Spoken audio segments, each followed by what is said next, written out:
Welcome to the SJ Child Show, where a little bit of knowledge can turn fear into understanding. Enjoy the show.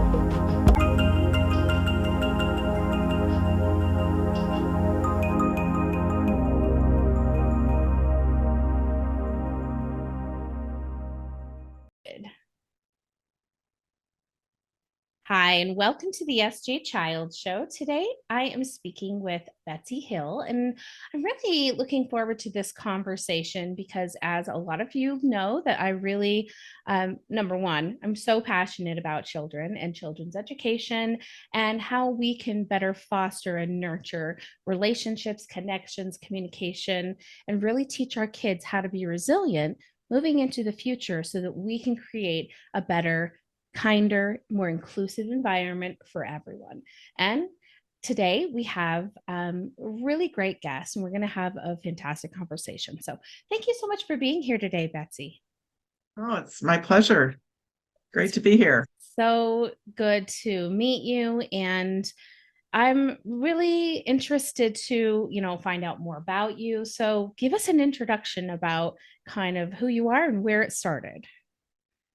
Okay. Well, probably the most important thing about me is that I raised three boys, all of whom were very different and all of whom had some challenges in different ways, but they are amazing human beings. I started off as a school teacher back, when dinosaurs still roamed the earth. And, but I defected, as many teachers do. The education system is, and what we know about teaching. I mean, I taught foreign language, and there were some of my students that just, like your son, who's a real language learner, was really easy for them. And for others, they just struggled and just couldn't do it. And I didn't have things in my repertoire, in my toolkit that I knew how to help them. If I knew half of what I know today, back then it would have been a very different experience. But I stayed connected, and I've always been interested in the brain and how it works. I was interested in brain and how we manage language. And 15 years or so ago, I had the great good fortune to meet Pat Wolff and Dr. Patricia Wolff, who is one of the pioneers in applying neuroscience in education. And she wrote a book called Brain Matters, which is my number one recommendation for any teacher who wants to understand how the brain learns. It's a fabulous book. And so I've done a lot of work with her and a group that has been trained by her called the Brainy Bunch. I love that. And it's been an incredible experience. And through that and a number of other experiences, I just have been fascinated and in learning about how the brain and now being able to share that with others, like being able to do this on your show today, which I'm delighted to do. It's so amazing when we can help, especially teachers. I think it's so important. And I mean, of course, every teacher, comes from a different background and is taking their own perspective with them. And it's so there's so much compassion that has to go into wanting to be a teacher, being a teacher.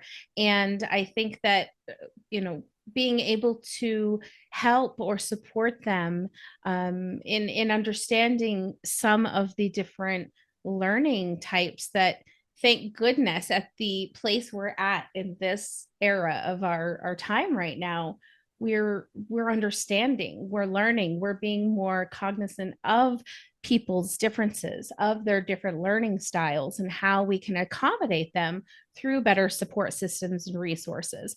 And it really takes a dedicated teacher to stand up, to want to understand, number one, and then put that into action and really develop, a good neuroaffirming learning environment for their students. Yeah, I love that expression. I hadn't heard neuroaffirming, but I really think that's a very apt expression. And what I find is most teachers are really interested. They just have not been exposed to it. Most teacher training programs still today never mention the word brain. Mm. It's as if learning happens in your little toe or your left elbow or something, because we don't really understand that. And so one of the ways that I start a lot of my training sessions is to ask people, how would you define learning? Mm. And I typically get an answer that's something like, well, it's acquiring new knowledge and skills. It's being able to apply that knowledge. It's being able to do something you couldn't do before. And all of that is true. But at its very fundamental level, learning is a biological process. Oh, that was, And what it, can I answer? Right? I would ask right, me. Yeah, that's exactly what I would say. It's a process. it's about the making and strengthening of connections among neurons in neural networks in our brains. So we have 85 billion Mm. neurons in our brains, give or take, from the time we're born. And we get a few more and we lose a few, but pretty much we have that bunch of neurons. And so what it happens as we grow, it's not more neurons in our brains, it's those connections. And we end up with trillions and trillions and trillions of connections, which are the basis. All those neurons communicating together are the basis of all human behavior. And so when we start to understand that, then we have to ask questions like, what do we do to help students' brains make new connections? Because we're not transmitting knowledge, we're helping brains build themselves. Mm. And when we do that, then we have to ask different questions. It's not about, do I know my stuff and can I tell you about it? It's how do I create a learning experience for you Mm. that will allow your brain to build the right connections that have meaning and that make sense, then that you can then go forward and use and retrieve. Yeah. And now we can put some, practical application to those things and say one student might learn better through watching a video. One student might learn better through hands-on experience, through visual experience, like writing down and seeing it, and or being spoken to. So it's so important that we realize that not everyone is going to learn from one learning experience or one teaching process, that we have to really individualize. And I don't even know how that's possible. I've been a preschool teacher and I know how to wrangle kittens around, but I've never had to It's a deal with, special talent. right? It's a special talent. Yeah. Never. So what the wonderful thing, and this really didn't exist, certainly, it's really within the last probably 10 years, is the ability in a very affordable and pretty quick way to actually understand how individual students learn. And so there's when we refer to these, you mentioned the word process. So there are a whole bunch of processes that are happening in our brains through these neural pathways and connections. And those processes are also referred to as cognitive skills. So you may have heard that term. Cognitive skills include various types of attention. So there actually is more than one type of attention. There's sustained attention, there's selective attention. When we're able to screen things out, there's divided attention, how quickly you go back and forth, keeping a couple of things active in your mind. And then we have other skills like various types of memory skills, very short-term memory, longer-term memory, visual processing, auditory processing. All of these are really the how of learning. So in school, a lot of time it's about the what of learning. What do I need to learn to read? I need to learn to do multiplication, division, subtraction, and addition. I need to know about it's the what that gets so much focus rather than the how. And today we can actually give a 1 hour cognitive assessment that's online. It's very easy to do and learn a tremendous amount about how an individual child learns. So you were talking about a child who maybe learns from seeing versus learns from reading and hearing. So that's a very classic. The assessment that we use will define and characterize how both verbal memory and visual memory.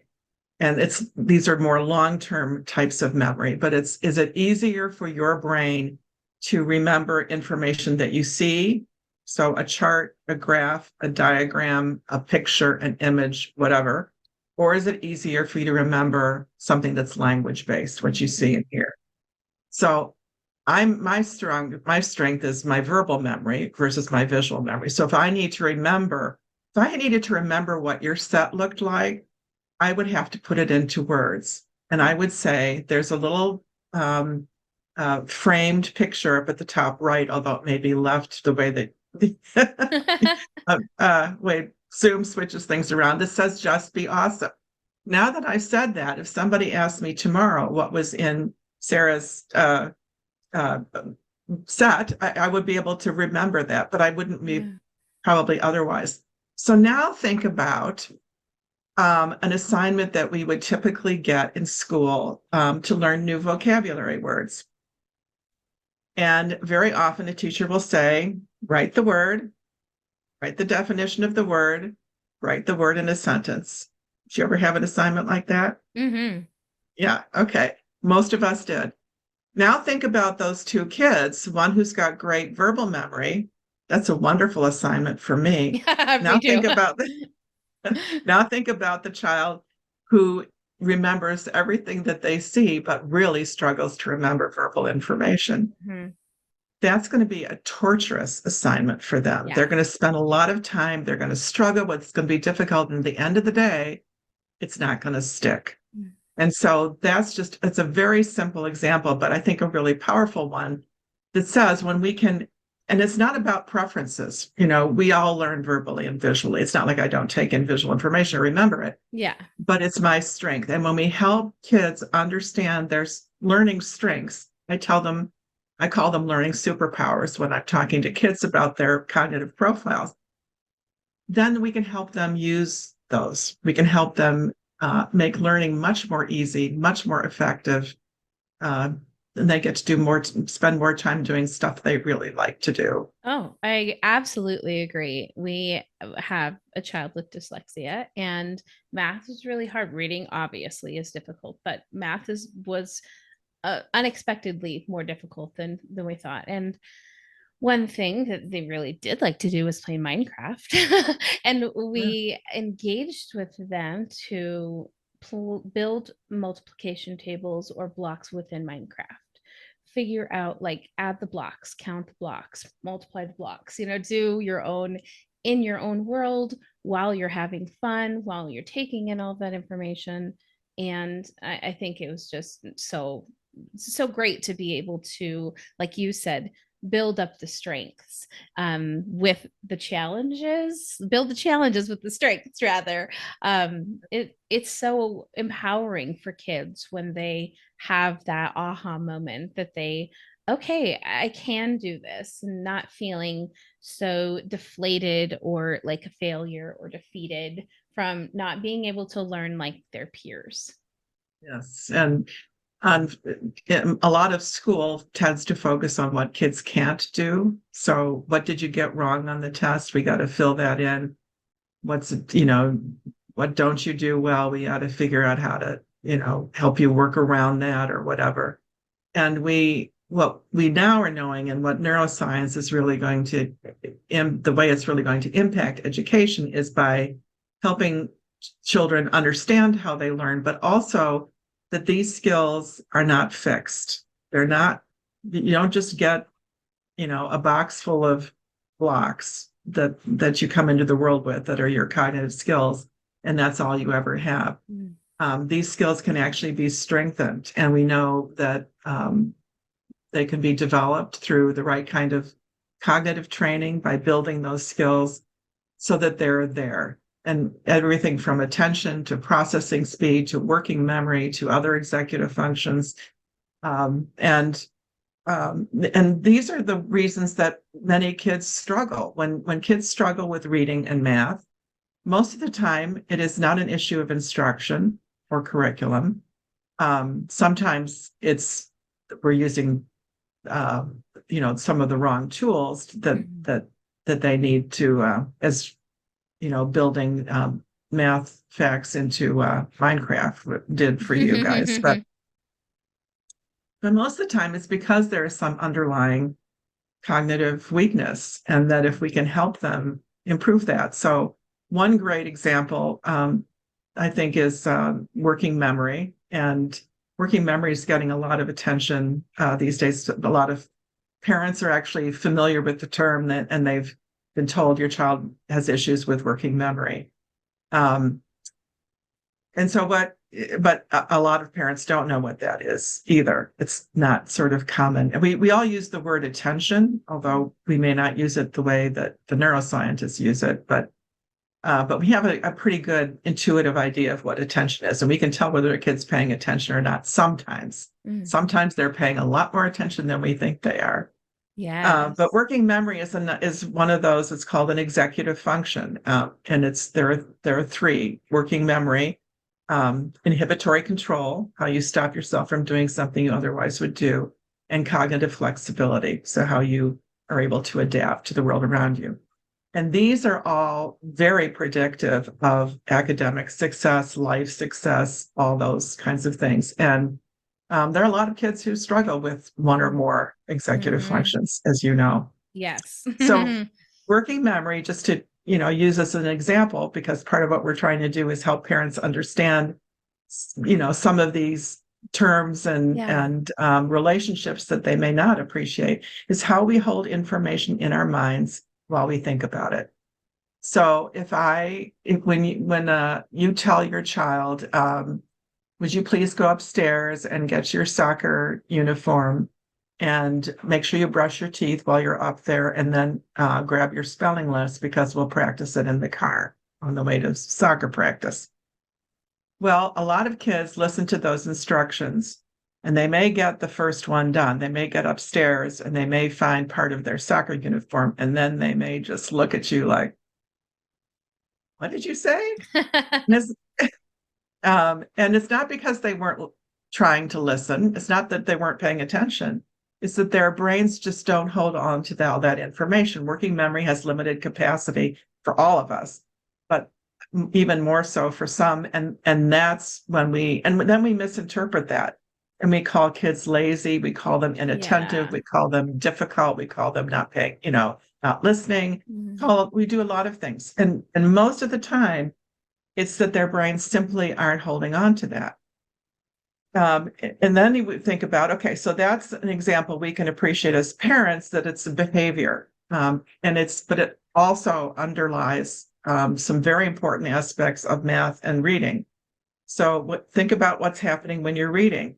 You're taking in pieces of information, you're holding them in your mind while you think about them, you're comparing them to what you already know, which is how we create meaning. It's how comprehension works. And that all happens in working memory. Mm. It's our only conscious processing. And so when kids get to that stage where they can decode and they can read out loud, and they read something to you, and then you ask them a question, they have no idea what they read, that can very often be something that's related to working memory. And the exciting thing is that we can actually build these skills up. We can improve working memory and attention and inhibitory control and all those things to help kids be more successful. Yeah. And so important too, because I can see the differences even in my own two children, just night and day with the DJs. We actually had his tested. He has a 99% working memory in his processing speed in uh, equating and, a certain limited number of things. But then, like you said, that impulsatory reactions and things. Oh, I hope that someday we get a handle on those types of things in practice. But those are something we have to practice all the time. Going to the store, and he's 13, so scanning the groceries and putting them in the bag. That's something we're doing regularly now, so that he can start building those skills, because I need him to go grocery shopping someday for himself if he has to, and I want him to know how. But I kind of joked with you at the beginning, like he studies all these languages, but he's still semi-communicative with his ability to have a conversation and to really communicate with people. And that's hard for people to understand, that he Right. could have this Right. extreme bit of knowledge, yet, I'm looking at him and I'm trying to talk to him, but he just repeated back to me, or I can give that good echolalia, or he, said something completely different that had nothing to do with it. And so, and I mean, obviously with him, there's a whole different like bubble, but with other children and the ability to be able to um, feel like they are being seen and heard and valued in their class, it's so important that we take the time to, as parents, try to help the teacher understand who our children are. And I really want to put a lot of emphasis on parents, because it really starts in the home, and it starts with looking at your child and understanding very early on how they're taking in and learning information, and things that they're struggling with. That's information you could pass on to the teachers, that they can better have an idea of how they can better help. And it's hard when we set our kids up for, not for failure, but we send them into an environment where we haven't prepared everyone for the information that would have been viable and helpful to them to have more success. So I really encourage and urge parents to do that, to be very communicative and be very upfront with the needs. And I think that maybe having a child with profound needs has really given me the idea, or that when I go into a meeting, I want to tell them all the challenges. I don't want to just tell them all the strengths that he has. I need them to hear the challenges. And I think parents want to feel proud of their kids and feel like they have all these strengths, and they want to focus on all these strengths. But if they don't understand how your child needs support, then your child will be seen as inattentive, not acting right, behaving in a certain way, when all along that was their communication process of not being able to handle or process that information.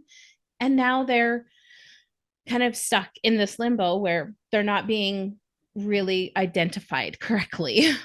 Right. And there's no feedback loop for the Yeah. parent then, in terms of what things could and should be happening. And you make a great point, Sarah. And what most instant, we trust the education system, we trust teachers, and their teachers work very hard, and there are so many wonderful, amazing teachers, but they have a classroom full of kids, all of whom are different. And the fact of the matter is, in most cases, it's the parent who's going to figure out first when a child is struggling. And because you know your child so well, nobody knows your child better than you do. And so when they come home a little deflated one day, or they just are avoiding talking about, I mean, you just sense those things, and you know that there might be something wrong. Now it can be a lot more difficult for a parent to understand how a child learns. And unless you've done a cognitive assessment, you may not know for sure, but you can have that conversation with the teacher. And so when, if those 5 or 10 minute parent teacher conferences that go like whiz by, hopefully there can be something that comes out of that, and that is part of that, which is really a dialogue. So if you hear that, your child is maybe hasn't mastered something yet, or is struggling with something, the conversation shouldn't stop at, well, they just need to work harder on that. Maybe you can do some work on that at home. The conversation should be about, why do you think, what is it that makes that difficult for my child versus something else that they do much more easily? What is it, and having a conversation about cognitive skills. Is it visual processing? Is it auditory processing? Is it some other aspect of these mental processes called cognitive skills that we need to understand? Because if you don't understand them, you will never get to the bottom of it. And it's always going to be throwing spaghetti against the wall. Mm-hmm. Will this work? Will this work? Will this work? And that gets frustrating for everybody. And in fact, you were talking about children who are exceptionally strong and or exceptionally weak in different areas. But even moderate differences in areas of skill can produce a lot of anxiety, can be really difficult for kids. Yeah. Because when you don't understand what's driving them, when you don't know what those skills, where the weaknesses and strengths are, learning experiences are unpredictable. So something's going to be inexplicably easy, something will be hard and you don't know why. And then kids, what do kids do? They start to avoid it. They start to feel bad. They start, it's human. It's Hmm. what we do when they find it something difficult or challenging, or they may act out. You might become the class clown. You might become the kid who just puts their head down and says, I can't do this, and it's heartbreaking. It's Yeah. heartbreaking for a Yeah. parent.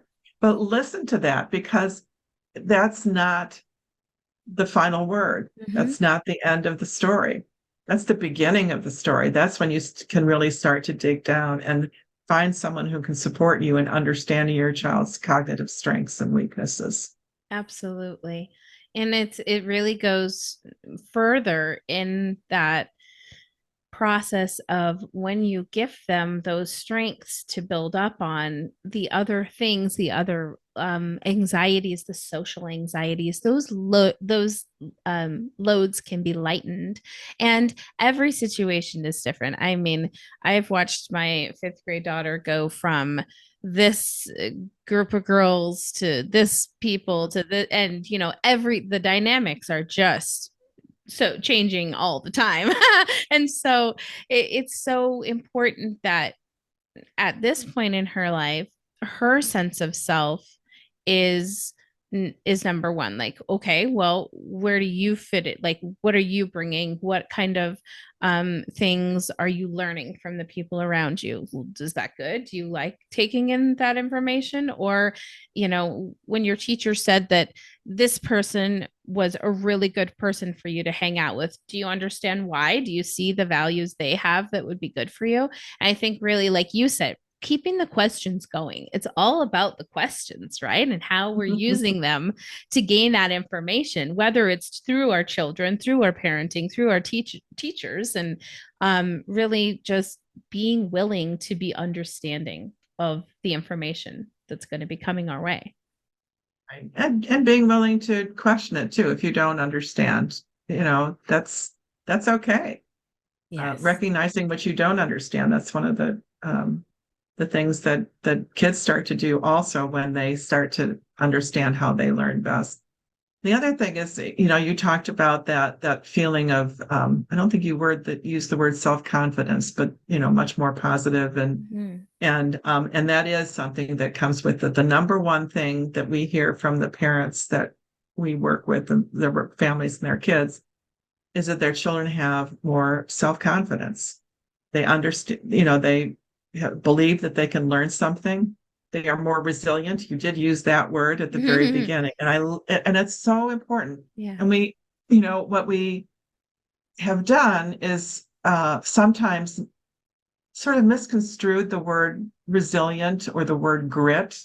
Mm. And it's sort of like, well, we have to be, and we do, persistent. We have to be stick-to-itive. That was a I phrase like that that. I my like that. family used. We got to have more stick-to-itiveness. I like that. Um, so we got a lot of words for it, but it's not just trying the same thing over and over and over again in the same way. It's about adapting, having a different strategy, being smarter about it, figuring out how to try something in a way that maybe will be more. There's some things that simply require a lot of practice. Um, you don't get better at playing your piano piece um, unless you play your piano piece over and over and over and practice parts of it and put it back together and all that kind of thing. But when it comes to other things, there are other kinds of approaches that we have to have. And when we allow them to do that, when we have them have those experiences where they have been successful and they have accomplished that, even though it was challenging, and they realize that they can overcome those things, that's true confidence. What I call true confidence. It's when they, and which allows kids to be resilient because they know that they can learn from mistakes. They know that mistakes are part of the equation. There's this concept called growth mindset, which I imagine you're familiar with, which is basically knowing that it's believing and knowing that intelligence isn't fixed and that we develop our talents. And that the only way we can do that is by not getting something right, by trying it and Mhm. not getting right, and then trying again in a different way. And um, and none of us is, perfectly of a growth mindset, but that is a um, something that we can also nurture in our children and help them develop, because when they do, then they're going to be willing to take on more difficult challenges. They're not going to back off from that hard stuff. There was one young man we worked with. A lot of the kids we work with are elementary and middle school age, but this young man was 24 years old, and he had struggled quite a bit in school, and he had never always had a real thing about math. He didn't want to do math, especially multiplication and division. He just wouldn't touch it. Well, he's a 24-year-old. He's actually in college, and he has gone to the store for his mother one day, and he called her up and he said, "Mom, tell me, is it like this? If I take 4 and put it into 12, divide it into 12, is the answer 3?"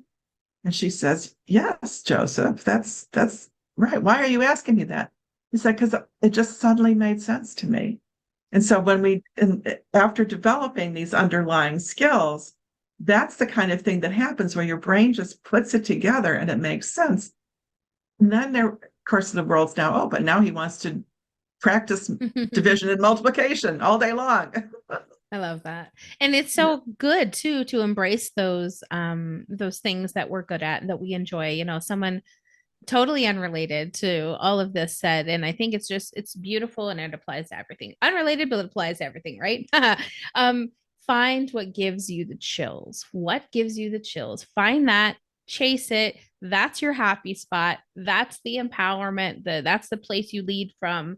I love that. I think that I you're often so busy going through life and going to your job or picking up kids and all of these things that sometimes, oh my gosh, just flipping on the 80s album for a minute brings me so much joy and I feel so good and I'm like in myself. And it's just those tiny moments that we can teach our kids to find something they enjoy, get into, have that feeling. So when it comes to time that they have challenges, maybe take them back to that happy place and say, remember what that feels like and carry some of that into this with you. Yeah. And life is gonna give us challenges. I mean, everybody has that, and we need to prepare them for that. So, there are parents, I think, who try to help avoid those, Mm, difficult and stressful situations. And we don't want our kids to experience too much stress, because that is, will have an adverse impact. But we can't protect them from everything. And they have to make mistakes. They have to figure out how to bounce back. We all have to learn to do those things. And giving them an opportunity to fail productively mm-hmm. is Exactly. so important. So it's not just about, we're all going to fail. And what we need to say is, okay, so you didn't do it. And you'll have kids who say, "Oh, I just can't do this." And what you should say as a parent right then is, "Yet. You Mm, can't do it yet. It doesn't mean you won't be able to do it. How did you learn to do other things? What did you need? What part of it didn't make sense to you? What part of it were you not capable of doing?" It's running a 10-minute mile. Maybe you did it in 10 minutes and 10 seconds. You didn't make a 10-minute mile, but you're getting real close. And you never know, maybe the next time will be it. So you got to try it again and get better and better as you do it. yeah, absolutely. Tell me about you. Did you co-author a book or I just saw in your profile about a book and Yes, yes. tell So us we about that and where we can find that and stuff. Sure. So the book is called Your Child Learns Differently. Now what? Oh, we have one Oh, nearby. great. This is what it looks like. Love that. The Truth for Parents. Mm. So it really walks parents through a 5-step approach to um, what you do when you have children who learn differently, what it means. We go into a lot of depth and really educate about all the cognitive skills that we've been talking about today, what learning is and how it happens, and how these skills can be strengthened. So, my co-author is my business partner, Roger Stark, who we both are with Brainware Learning Company. And this is our mission. What we see, we work with families, we work with schools as well, helping everybody understand how learning happens, helping them understand how students learn and how they learn differently, and then helping them build up their cognitive capacity so that they are more effective learners, more successful. And, this can have, if you think about where we are sort of today in education in the United States, we only have about 30%, about third, maybe 35% of our students reading proficiently at grade level in fourth grade. And I don't think that most parents, first of all, as parents, all we really care about is whether our kids can read. And so we're very, it's like, and we, for good reason, and we all focus very intently on our own kids. But as a nation, this is not good news. This is not going to get us, it's not going to keep us strong in a world economy and a competitive world environment. And it's and it costs a lot. When I was reading this morning about the learning loss and the impact in certain school districts that happen to be in Indiana. And there are communities like South Bend where for this group of students, the impact is $500,000 of lifetime income for this community. That's, we're talking about significant numbers here. Yeah. And so, and what we see in, it's especially evident in schools that are in communities that are high poverty, where we see significant poverty has an impact on cognitive development. So do a lot of other things, ADHD and autism and just developmental things, genetics. There are a lot of contributors to this, but it's really a big issue in some of these communities where we see, when we have done assessments of classrooms of students, what we see is in high poverty environments, 60 to 70% of those students have deficits in attention and or working memory. So think about the implications, not just, every teacher that is listening to that is going, oh my gosh, it's going to be, it's disorganized, it's chaotic, it's their behavior issues. And there are, but these are the same mental processes for behavior as for academics. And so learning is going to be impacted as well. And we're, those are the populations, those are in poverty, those with learning disabilities, English language learners, those are the groups that are being the hardest hit by learning loss and by these gaps that have just persisted for decades. The gaps predate, they have been going on for literally for decades. And the fact is, we know how to address this now. We know how to do something about it in a way that really has a tremendous impact. There's a school in Indiana, northern Indiana, that we worked with where they had a group of kids who were struggling in English and math, and they were not doing well on their state assessments. We helped them with cognitive assessment and had the kids do the cognitive training program that we offer to build up their cognitive skills. And it had a big impact, like 18% percentile points improvement in cognitive skills across the board. So you know what that is. Yeah. Like, and 90% of these kids improved on the state standardized test, a category, or got closer to that cut score, going from approaching to at performance, or from below to approaching. So you can move the bar, you can help kids catch up. You don't ever give up on them. You can do this when these are middle school students.